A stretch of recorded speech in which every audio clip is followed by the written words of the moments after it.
Welcome back to the Red Stool. Now, there's not going to be an intro today. We're just going to jump straight into chapter 324, A Child's Insistence. With this chapter, we actually end up picking off exactly where we left off last week with Uraraka. She's trying to, plead to the people in the crowd that's outside of UA to just calm down and let Deku in. And it's honestly, it's just a real moment between the panicked people and Uraraka, because she's trying to get him to understand that the same way that they feel right now is the same way that Deku feels. How they all feel on edge, helpless, and almost as if they're running out of options and a threat is literally right around the corner. Because that is more so true for Deku than any of them, which is why he should be at UA, which is more than likely the safest place right now, period. But of course, you have some of the people in the crowd, they're still not entirely convinced of this. They still have their reservations because of course they're holding on to their own personal safety and they're putting themselves first. So they're like, no, he still can't come here. This isn't safe for us. You're just asking us to forget about ourselves and worry about a kid. Now, and it's when it starts to get deep. Because Uraraka, she doesn't let up. She keeps saying like, hey, just let us heroes carry this burden for you guys. I'm sorry, but the truth is that right now, we cannot guarantee your future safety at all. But we're working towards doing that. We're out here giving up our blood, sweat, and tears to make that happen for you guys.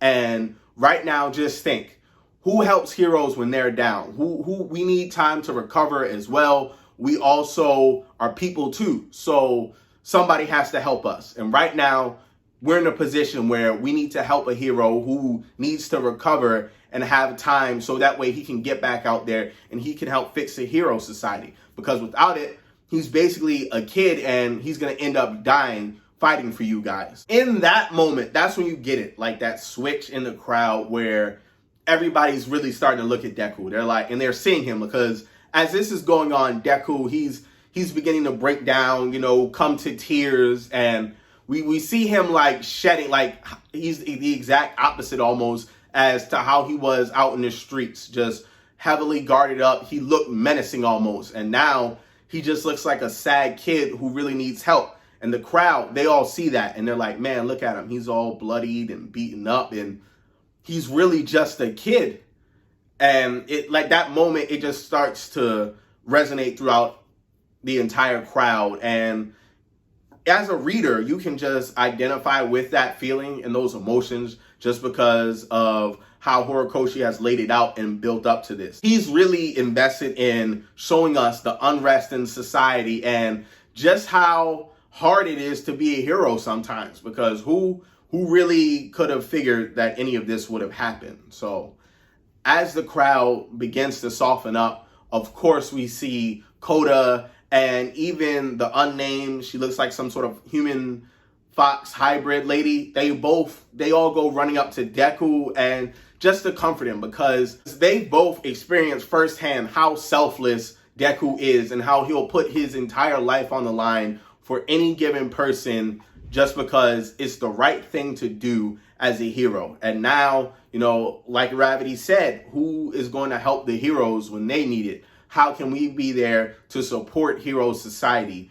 Because heroes, they can't stand on their own all the time. And I think that's what Horikoshi is trying to tell us with saying that line at the end where it's like, this is how we all became the world's greatest heroes. Now, when I read that at first, I was like a little bit confused because it's always started with Deku saying like, oh, this is the story of how I became the hero. Over the years, you get used to that. But now hearing him say we, this isn't just a moment between Uraraka and Deku. This is the entire Class 1A. They're all going to be better heroes going forward because they're able to deal with people when they're at their lowest point, when there's no faith in hero society, and they have to tell them these hard truths of, yes, right now we're doing the utmost to guarantee your safety, but we can't 100% guarantee it. What I can guarantee is that we'll be out there giving our blood, sweat, and tears, defeating these villains, restoring society, and getting you all back safely to your homes where we can all smile together. So that, I feel like this is just going to be a good formative piece for all of them going forward as heroes, because that's another thing that this moment right here can't really be taught in school. Now, we've seen like you can attempt to recreate it, but a hero has to be reassuring, even in the worst times. They have to be able to have society put faith in them, like right now. So I feel like this is definitely the turning point for this arc when it comes to the heroes, and even the pros were looking inspired, like Endeavor and Best Genis, when they failed to calm down the people. So I feel like right now what we're about to walk into is everybody, all the heroes are going to start to get their second win and get ready for this big fight that's about to come up.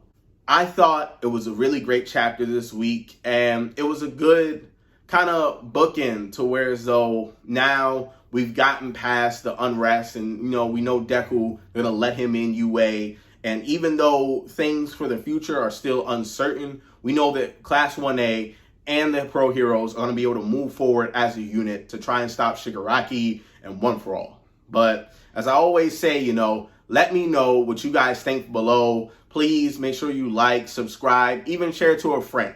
Appreciate you all for coming. I'm going to see y'all later, all right? Peace.